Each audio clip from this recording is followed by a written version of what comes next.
Moving on to our next story. If, like me, you struggle to get your full 8 hours of sleep, why not try an afternoon nap?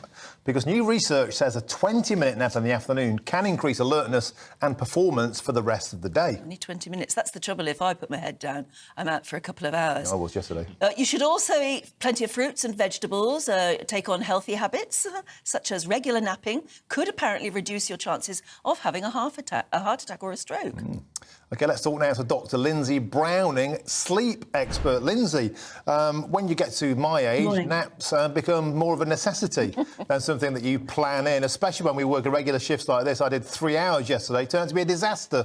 I napped too long. I couldn't sleep at night time. So what's the perfect nap routine? Sure. So after lunch, just after lunch, then we naturally have a bit of a dip when we're kind of biologically supposed to have a nap. And, you know, think about Spain and having the siestas. And 20 minutes is a fantastic length of time for that nap, because you'll find yourself having enough sleep to feel refreshed for the afternoon, but not having too much sleep that you affect your night's sleep that night and have too much sleep that might have negative health impacts for the rest of the day.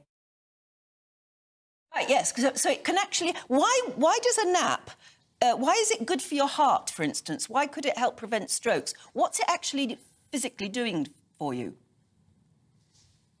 Well, when we sleep, our body does a whole host of amazing things, and one of which is to help repair and regulate our heart. So it makes absolute sense that getting enough sleep, and if you don't get enough sleep at night, then maybe this little afternoon nap will help to top that up, giving you that bit of sleep, helping your heart to rest and repair, giving you not only some more energy, like I said, and alertness for the rest of the day, but also helping your heart health, which is incredibly important as well. But it's that timing that's so important.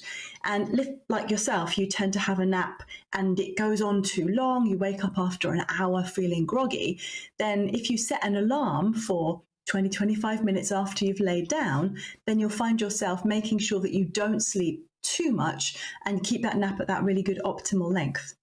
So, Lindsay, what about pre-nap, as it were? Because, I mean, I won't lie to you, I do like a pint. And it just helps me to chill out.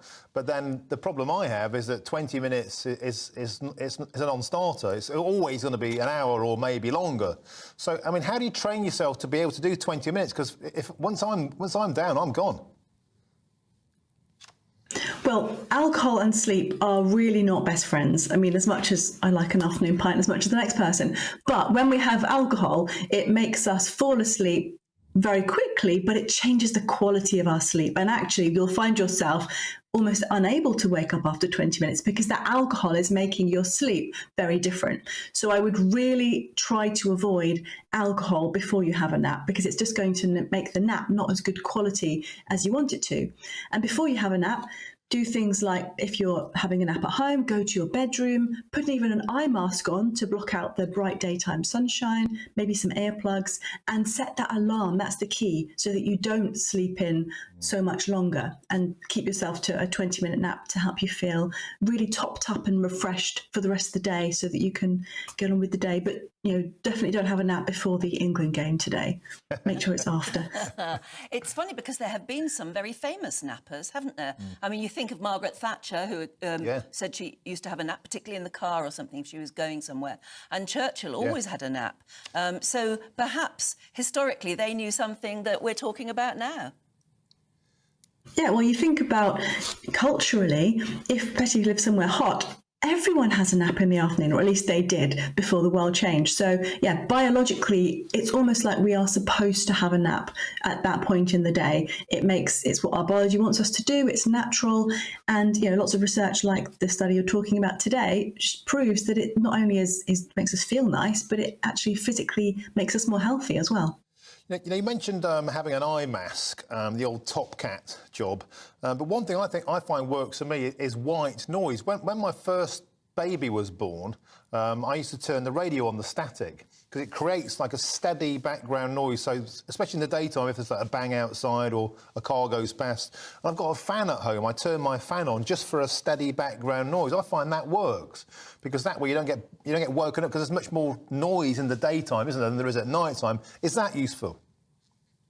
Absolutely. So I always recommend to people who work shifts, who have to sleep during the daytime, that not only they use an eye mask and earplugs, but some kind of white noise machine. And whether that be an actual physical machine that you buy, or like a radio that you just tune into between the radio stations, or a fan, or even an app that just produces that level of noise. Yeah, white noise, just you described it perfectly. It produces all the different frequencies of noise at the same volume, which help to block out any barks outside, any children screaming as they're going to school, those kinds of noises that will jolt you out of sleep. So yeah, a white noise machine when sleeping somewhere noisy or during the day is a fantastic addition. Weird. That is weird. No, it works. No, if it works, then it's worth trying. But gosh, can't believe it. Thank you so much, because as you can imagine, here in the Breakfast Television team, I mean, we are obsessed with sleep. Yeah. When you get sleep, whether you've had enough sleep, worrying about sleep, sleep is like our major thing. So it's great to have something to think about there and maybe to try. Dr. Lindsay Browning, thank you very much.